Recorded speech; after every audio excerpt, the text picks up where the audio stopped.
यमुना नदी के शुद्धिकरण को लेकर कांग्रेस ने जोरदार प्रदर्शन किया और इसे लेकर यमुना आवाज अभियान के तहत भाजपा सरकार पर निशाना साधा। कांग्रेस नेताओं और कार्यकर्ताओं ने आरोप लगाया कि केंद्र और प्रदेश सरकार के तमाम दावों के बावजूद यमुना की स्थिति बद से बदतर होती जा रही है। कांग्रेस नेताओं का कहना था कि वृंदावन जैसे पवित्र धार्मिक स्थल पर यमुना का प्रदूषित होना आस्था के साथ खिलवाड़ है। उन्होंने आरोप लगाया कि भाजपा केवल घोषणाएं और कार्यक्रमों का प्रचार कर रही है, जबकि जमीनी स्तर पर यमुना शुद्धिकरण के लिए कोई ठोस कार्य नहीं हुआ। शहर के नाले नालियों का गंदा पानी सीधा यमुना में गिर रहा है, जिससे श्रद्धालुओं और यमुना भक्तों की आस्थाओं को आहत पहुंच रही है।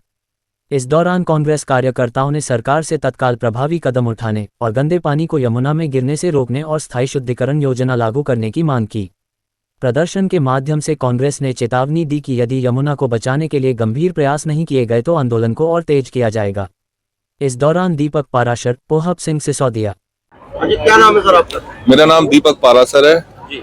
आज कांग्रेस कमेटी द्वारा यमुना शुद्धिकरण का अभियान चलाया जा रहा है, क्या क्या कार्य किए गए या किस तरह शुद्धिकरण किया जाएगा? ऐसा है कि जो ये सरकार है भाजपा की, ये धर्म को सहारा लेकर के आगे आई है।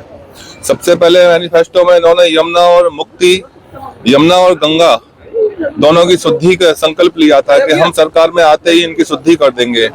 लेकिन आप देख रहे हो कि इनके सरकार में आने के 12 साल बाद भी जो अनुपात था प्रदूषण का यमुना जी में, गंगा जी में, वो और बढ़ गया। तो कहने का तात्पर्य सिर्फ इतना सा है कि ये सरकार चलने वाली है।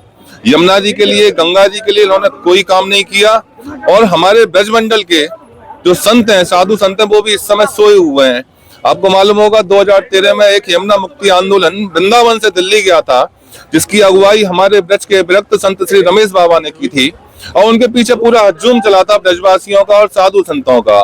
तो वो साधु संतों का हज्जूम और ब्रजवासियों का हज्जूम अभी सोया हुआ है। क्यों? क्योंकि अभी भाजपा की सरकार है। यही सरकार यदि कांग्रेस की आ जाती तो ये दोबारा से तैयार हो जाते उनकी छाती पर चढ़ने के लिए। तो मेरा साधु संतों से यही कहना है कि ये पार्टी विशेष के गुलाम नहीं होकर के यमुना के पहले बनिए आप। यमुना हमारी माँ है, गंगा हमारी माँ है। आप यदि यमुना और गंगा के सगे नहीं हो सकते हैं तो आप किसके सगे हो सकते हैं? आप एक पार्टी विशेष के सगे हो गए हैं, तो ये एक बहुत ही निंदनीय कृत्य है। तो इससे आपको निजात पानी होगी।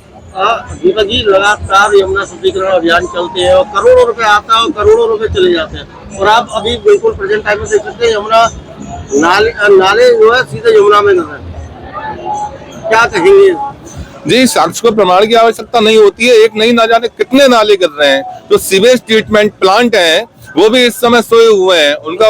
उनका कार्य क्या होता है कि जो भी नाले आ रहे हैं उनके पानी को शुद्ध करके आगे बढ़ाना, तो वो भी इस समय बंद पड़े हुए हैं। तो मैं तो यही कहूंगा कि शासन प्रशासन की, सरकार की एक निष्ठा जो इनके प्रति होनी चाहिए, जो धर्म के प्रति होनी चाहिए, जो गंगा यमुना के प्रति होनी चाहिए, वो इस समय बिल्कुल नहीं है। आगे क्या रणनीति रहेगी सरकार? रणनीति यही है कि हम आंदोलन करेंगे। यहाँ से बात नहीं बनेगी तो हम दिल्ली तक जाएंगे। हमारे संग कोई जाए या नहीं जाए, हम जाएंगे। तो साधु संतों से भी मैं यही कहूंगा, ब्रजवासियों से भी यही कहूंगा कि ये समय सोने का नहीं है, ये समय जागने का समय है।